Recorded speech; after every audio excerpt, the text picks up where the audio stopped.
system and everything. Then I will go through the docs, okay, and then I will like let you know how to set up everything. So basically, first of all, because we are using Java, we need Java, right? So installation guide.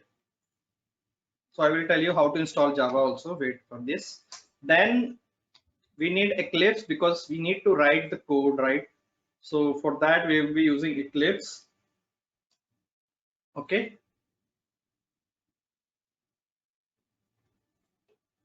Then once that is done, we need Node.js. Why Node.js? As I said, Appium server is on Node.js. So to install anything related to Appium, we need Node.js. So once the Node.js is installed, so Appium is a package. So we can just say npm install Node.js or npm install Appium. So Node.js so package has a package manager, and you can find lot of packages there, and Appium is one of the package, right? So just like in Java you have jars, Node.js has packages. So these three things are needed for your internal system and the local system. Then Appium wise, we need Appium client jars, right? So in our case, because we are using so client jars, so that would we will be installing from Maven. So Maven, when you install Eclipse, you get Maven, you get Git. Git is source control, so version control tool.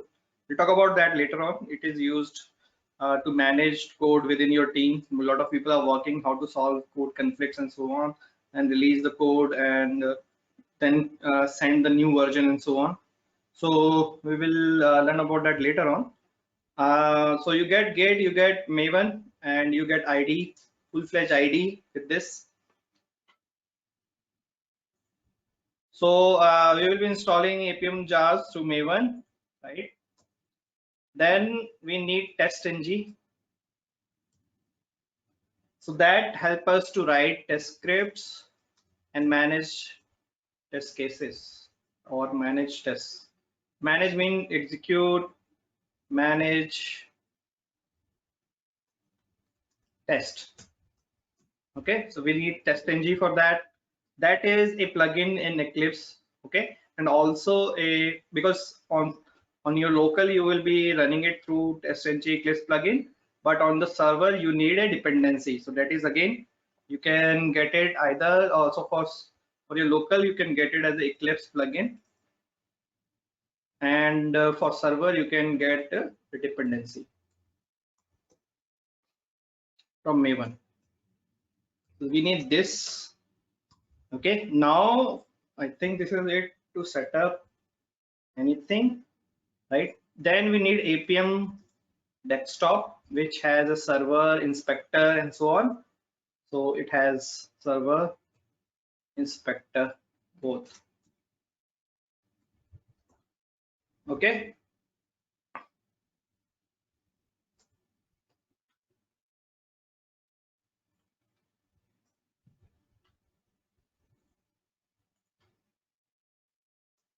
Once that is done, then we need Android SDK for running our test on real device or virtual device.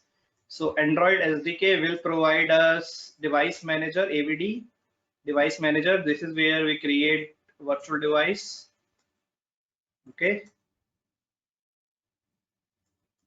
It will also provide us ADB, Android Debug Bridge. This will help us to do root cause analysis, manual testing, and do anything with the application from your system to the device. So it's a bridge between your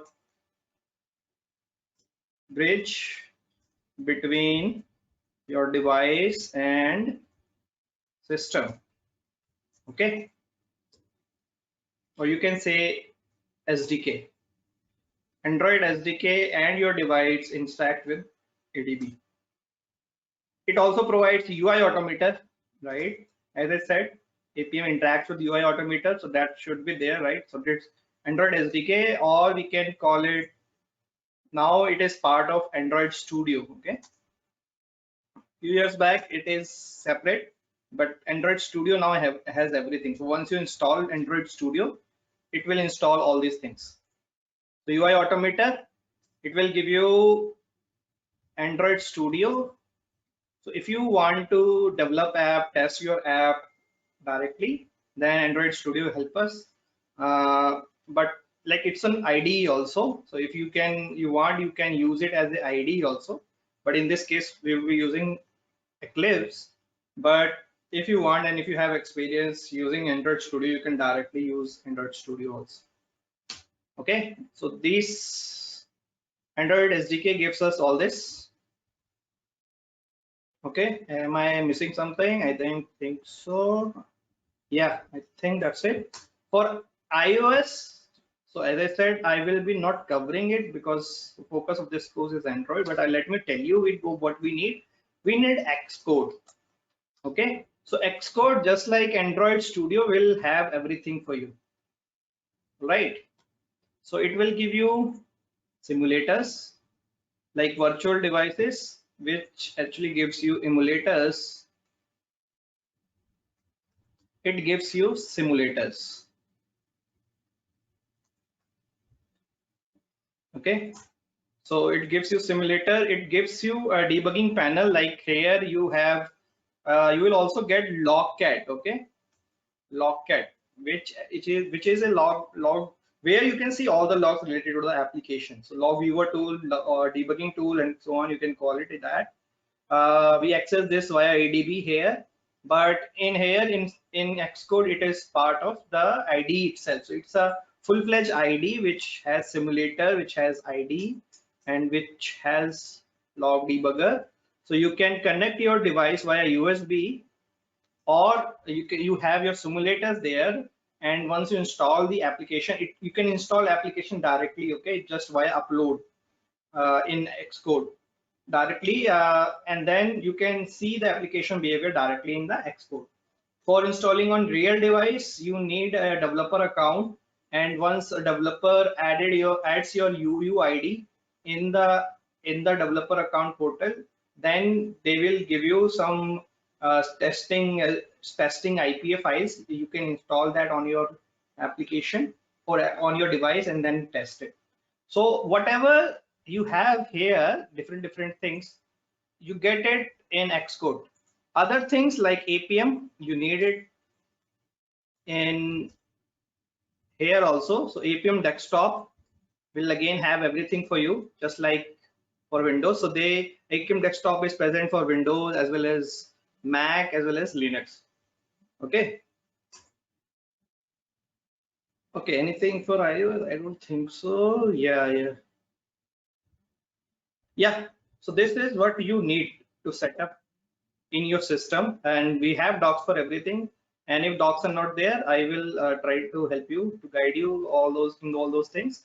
But to set up everything, you need all those things. Once that is done, you can easily test your application manually as well as using Appium. Writing Appium scripts, you can test it using automation also. Okay, so let's go through the doc one by one. So if you open the module 2 demo 1, you will find this PDF, and in here it helps you to first install Java. Okay, so it gives you the link. You go to this link. Okay, register yourself. Earlier registration was not mandatory. Now you need to register yourself. Try to use one or two version less. Let's say the current version is 17. Try to use 14. Always look which version of Java is mostly used these days. Okay, just like in Maven repo, you can see that this particular version is used the most. So 51 times this is being used here, right? So always see which is the popular version right now. Don't go for the latest, because in the latest there are a lot of issues. Okay, so always try to use little bit older. I would suggest JDK 8 for this session, but if you want, you can go till JDK 13 or 14. Okay, because all the features related to JDK 8 will be present in JDK 14. Okay, you go to this page, downloads that. Okay, based on your operating system, you download this particular JDK kit, right? Once download is complete, you install it. Okay, and next step, you complete the installation. And once the installation is complete, how do you check it? On Windows, you can just go to the command prompt and say Java-version. You will see the version, and you can run Java command. You will see there are a lot of options what you want to run. These two commands will work, otherwise it will throw an error, command not recognized. So if everything is working correctly, you will see this thing. If you have installed the application JDK kit and still seeing the error, so you can check one thing. Maybe your environment path is not set properly. So for that, what you can do, you can go to this PC section, right click, go to the properties, go to the advanced settings, go to the environment variables, and make sure you see one thing called Java home, right? Path. So this is my path. It should have a Java path here somewhere, JDK path somewhere. This one, see, I have my JDK part. It should be present somewhere in this list. If it is like not working, so it means that it is not installed properly. What you need to do either you have to uninstall and install it again, or if it is installed properly, then see that it is present in somewhere in C program files or C program files 32. There is a Java, and then under that there is a JDK, and then under that there is a bin folder. Just copy that part from there, add as a new path here, and then add that particular path here if it is not present. So then it should start to work. If required, you can also restart your system after changing the environment variable. Okay. So once that is done, once Java is installed, if you are in Linux will have something like this. Also, you can run this command. This will work in Linux also, and Java will also work on Linux also. If it throws an error, you need to check whether you have Java environment set. Okay, so you can say echo Java home. It will not work on Windows, but you can check like this. Okay, in this case, you can see that. If you are not able to see that, then the file this variable is missing. So you need to just go in the environment file and then change this. It is for Mac and Linux users. So once this setup is done, it's very easy. Normally 99% of the time, you have to just go next, and it will be installed. And if you are on Linux or Mac user, it is like more easy. You have to just say sudo apt install JDK version, something like that. That's it.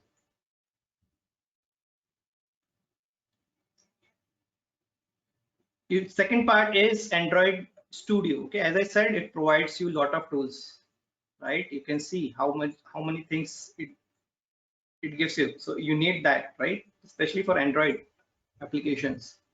So again, the link is present in this talk.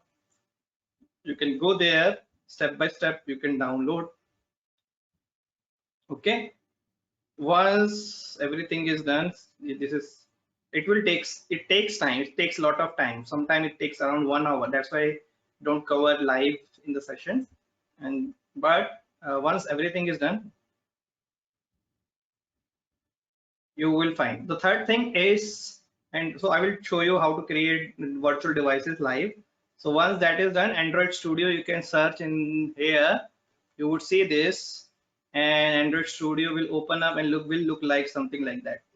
This is a blank project. Okay, it has some certain options. Application, like if you are working on directly here, then you can play it, run it, and so on. But we will do all that in Eclipse. The main thing is it has something like AVD manager. This is where you actually manage your virtual devices. So I'll show you how you can use that. So just search for Android Studio. Sometimes it does not work, so always install all these applications as an admin, okay, and run them as an admin. Sometimes due to permission issue, especially if you're working in a company laptop, not personal laptop, they have different users, and the permission wise they have different set of permissions given by the network team. So in those cases, maybe you need some admin credential to run all these things, Java, Android Studio, Appium later on. So always try to run like that. Android Studio, right click, run as admin. And if you are working on Linux or Mac, try to run them using commands with sudo super user. Okay. So all those commands like sudo Appium, something like that. Okay, or sudo install sudo npm install Appium. Always do that. Otherwise, sometimes there could be permission issue and it starts to throw like unable to access this file or unable to do that thing and so on. Okay, so once Android Studio is installed, Java is installed, so slowly we are ready. Third thing is Node.js. As I said, Appium server is built on Node.js. So to install the Node.js, so if you search Appium package,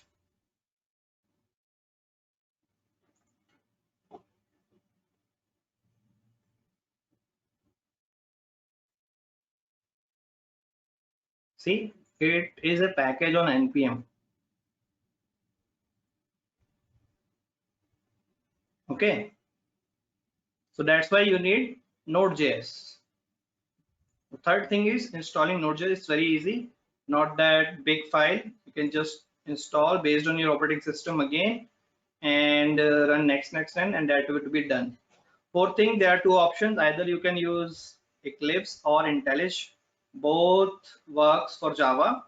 I generally use Eclipse, but you can use IntelliJ. And if you face any issues in IntelliJ, you can raise support ticket, and technical team will get back to you.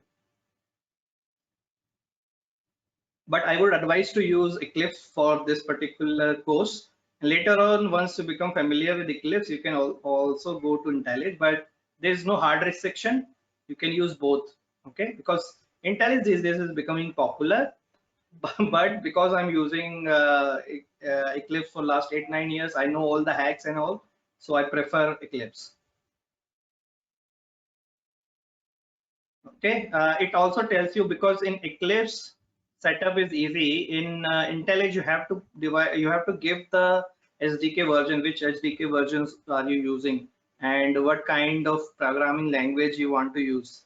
Because in Eclipse you say that I want to install Java developer, Eclipse for Java developers, right? But IntelliJ supports like a lot of language. You can see Kotlin and Groovy also. So you have to select all those things. So just go screenshot by screenshot. Again, you have to like this I already explained. If it Java path or something is not working, you just go there.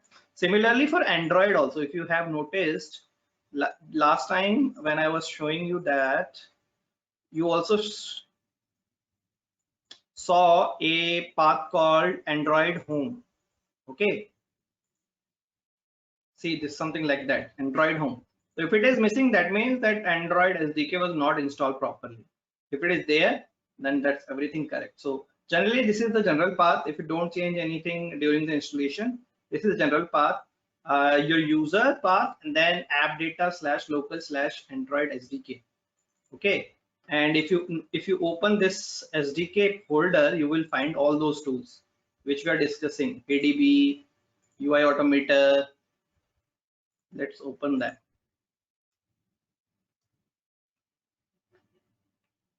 So if you go in platform tools, you would find ADB, see, right? Others are not useful for us. And then if you go in build tools, not build tools, there is a other option also, tools. Here you have emulators. Whatever emulator you want to create, you can just open this, and under bin you will also find AVD manager, SDK manager, UI automation viewer, see, which I talked about. Okay, APK analyzer, not that useful now. Monkey runner. Before all this, in 2013-12, we used to use Monkey runner rather than UI automator viewer for automating. So all those tools are there. Once you install Android Studio, everything will come here. If any of these important tools like ADB or UI Automatic Viewer is missing, that means the installation was not correct, or that means, so because all these things we can cause issues. So you have to just verify everything after installation. Okay. Okay. So once that is done, verification is done. For verification of Node.js, you can just run a simple command called npm.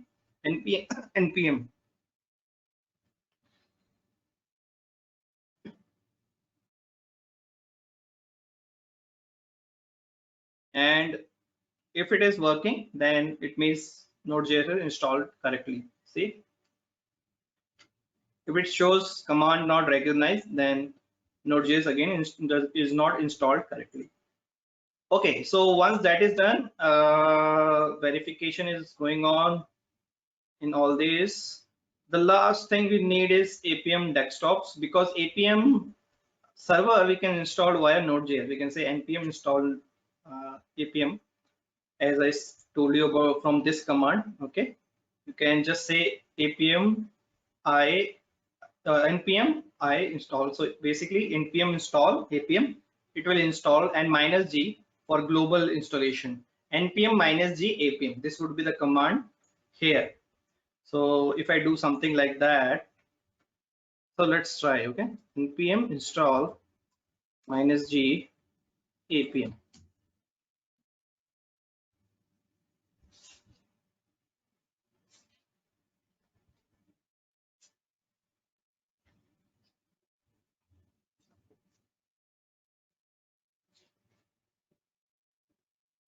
Okay, wait. Okay, this is Windows, so I was trying on git bash npm install -g Appium. See, it is doing some activity, and it is already there for me. So see, it is saying try running with sudo access, right? So that's why I tell you that whenever you do all those things, try to use. So if I do it via admin user, should work.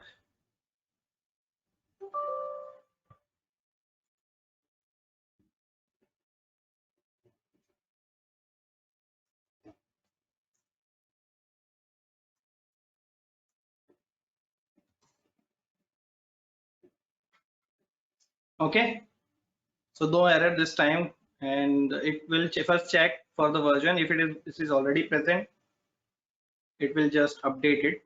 It will take some time. Okay, so I don't know if it is there, but if it is not there, you can, after Node.js installation, just run this. And then the final step is having Appium inspector, sorry, Appium desktop. So this is the file for that. You get the link based on your operating system. You install the Appium desktop. It looks like that after installation. So you have to just install and so say next, next, next, and then that's it. And after that, after installation, it will look like this. Okay, so it is checking all those things. Okay, let this happen. As I said, it can take some time. That's why we don't do it live. So we installed Java, we installed Android Studio, right? We installed Node.js, we installed Appium desktop. We have installed Appium server via npm command here, right? It is getting downloaded.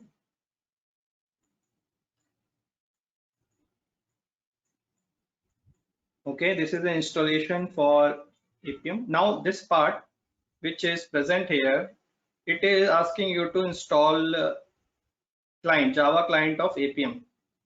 Okay, so you can ignore that. Okay, don't do this part, because what we will be doing, we will be using Maven, and we will create Maven project, and then we'll be doing and managing everything from Maven. So let me explain what is Maven.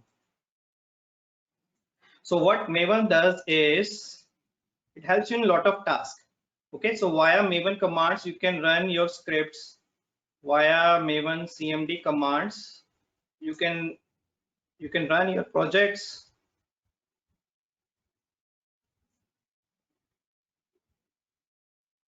on CI/CD tools. Okay, so it actually helps you to automate build automation. Okay, it also helps you to define stages in your application. Let's say developer and tester are working on the same project. So one stage would be uh, deploying the build, right? And then the second stage is testing the build. And then once every stage is finished, then we can say, okay, this build is good enough to go to the production, right? So you can define stages here with different commands. So Maven deploy, Maven test, all these commands are there. So it helps you to write custom code or custom stages also. So everything related to the build automation can be done here. It also helps you to manage dependencies. What is dependencies? Anyone have any ideas on dependencies?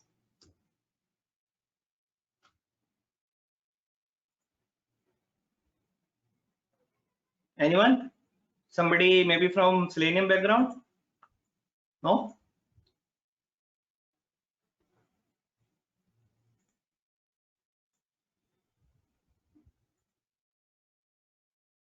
Yeah.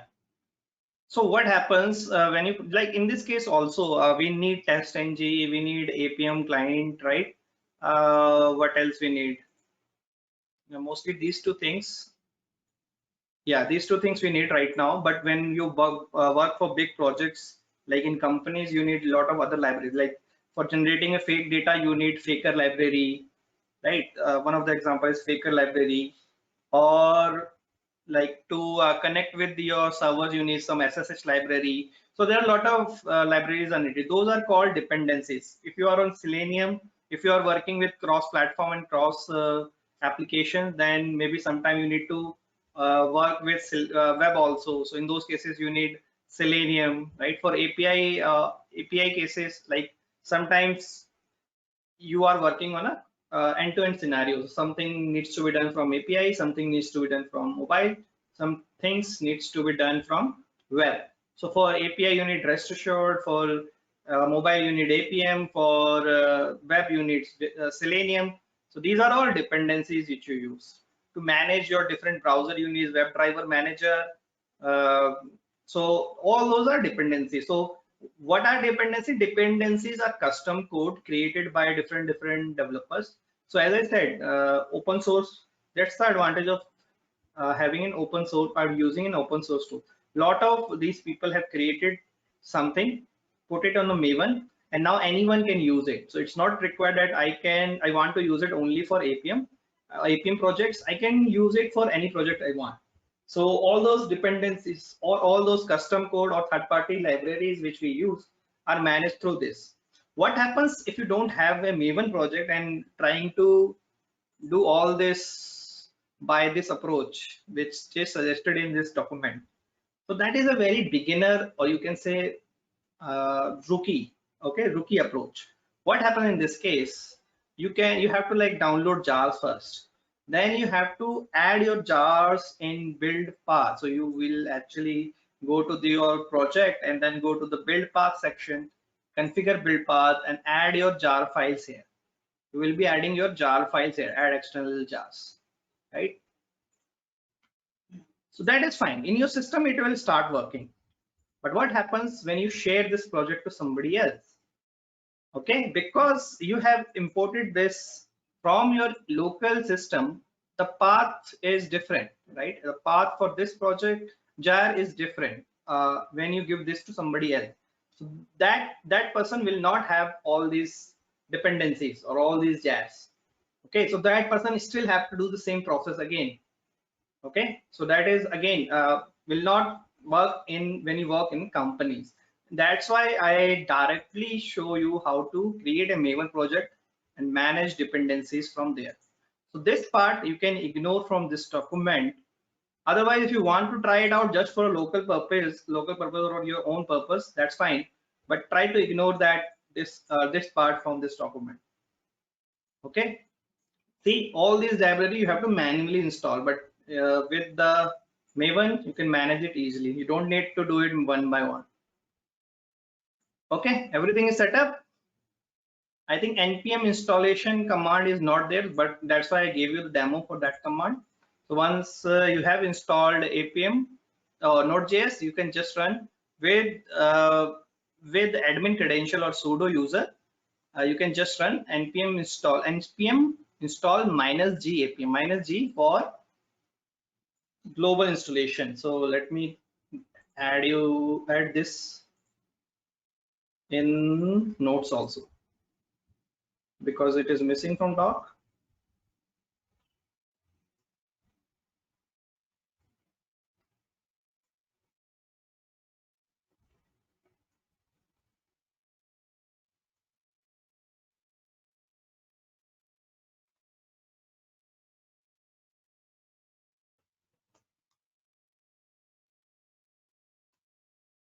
npm install -g Appium. Okay, if you want, you can also give particular version. You can say Appium 12 or Appium 17 and so on. But Appium will install the latest one.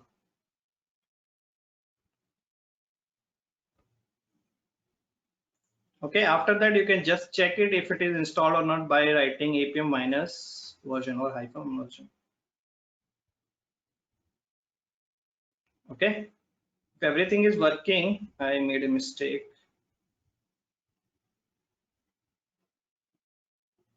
The version spelling is right.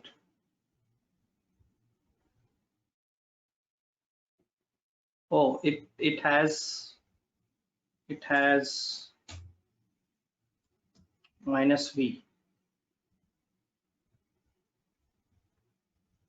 or just run Appium also, that will also work if it is returning something. See, right now it's 1.21.